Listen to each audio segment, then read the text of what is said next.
پاکستان کے مالی حالات بڑے دگڑدوں ہیں، بڑی بڑی یعنی کہیں کہ کوئی اچھی خبریں نہیں ہیں، اور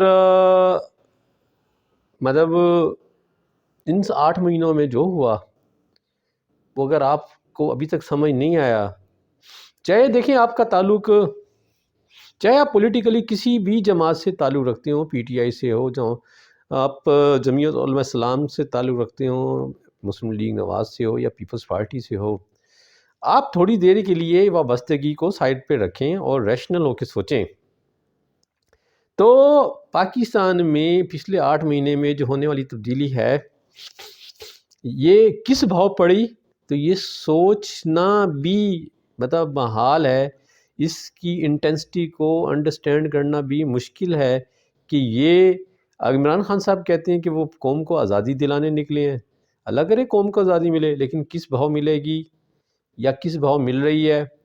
اور مطلب دوسری جگہوں پہ لوگ سوچتے ہیں جی دیکھیں جی یہ خان صاحب جو ہے نظام کو خراب کریں، خراب بھی پہلے انہوں نے خود ہی کیا تھا، اب یہ مزید اس کو خراب کریں، تو یہ تو سارے فرشتے بیٹھے ہیں پیچھے، ان کا تو کوئی قصور نہیں ہے۔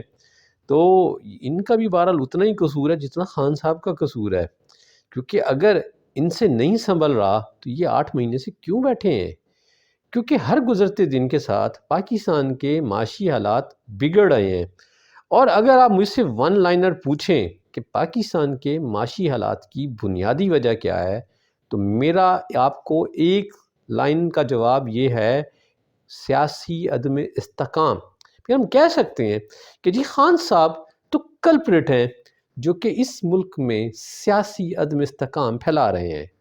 یہ بات چلیں کچھ حد تک آپ کی صحیح ہو سکتی ہے، لیکن جو 13 جماعتیں ہیں یہ کون سا سیاسی استحکام دے رہی ہیں؟ تو یہ جماعتیں بھی اتنی ہی ذمہ دار ہیں۔ اگر یہ جماعتیں خان صاحب کی بیانیے کا توڑ نہیں کر سکیں، یہ جماعتیں حکومت میں ہونے کے باوجود خان صاحب کو مینج نہیں کر سکیں، تو یہ بھی ان پارٹیوں کی اور اس حکومت کی بہت بڑی فیلئر ہے۔ خان صاحب کے بارے میں یہ تاثر ہے کہ خان صاحب چہیتے ہیں۔ اب خان صاحب چہیتے ہیں تو پاکستان میں کون چہیتا نہیں ہے؟ جس کے ساتھ 4 ووٹ ہیں وہ چہیتا بن جاتا ہے۔ یہاں مجبوری ہے کہ ان کو، مجھے ایک بات بتائیں کہ اگر میاں محمد نواز شریف صاحب نے کوئی غلط کام نہیں کیا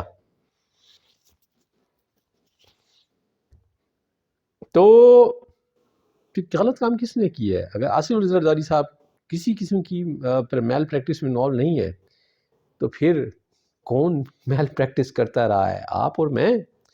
اگر ہم کہیں کہ جی سارے مسائل کی جڑ جو ہے وہ پچھلے 3 سال ہیں، تو سوال یہ ہے کہ 72 سالوں میں اس ملک میں کون سی دودھ کی نہریں بہہ رہی تھیں؟ اب معاملات پھنسے ہوئے ہیں۔ اب جو ارینجمنٹ اپریل میں سوچی گئی تھی وہ 12 ارینجمنٹ نہیں ہے۔ اب مطلب کوئی ٹائم آتا ہے کہ پاکستان شاید دیوالیہ ہو جائے۔ مثلا آج سے 3 سال پہلے ہمیں یہ لوگ بتایا کرتے تھے کہ جی جو ٹریڈ ڈیفیسٹ ہے وہ اس لیے کم ہو گیا ہے کہ عمران خان نے امپورٹ کو رکا ہوا تھا۔ اب جب کہ امپورٹ رکی ہوئی ہے تو ٹریڈ ڈیفیسٹ ہاتھ سے باہر ہے۔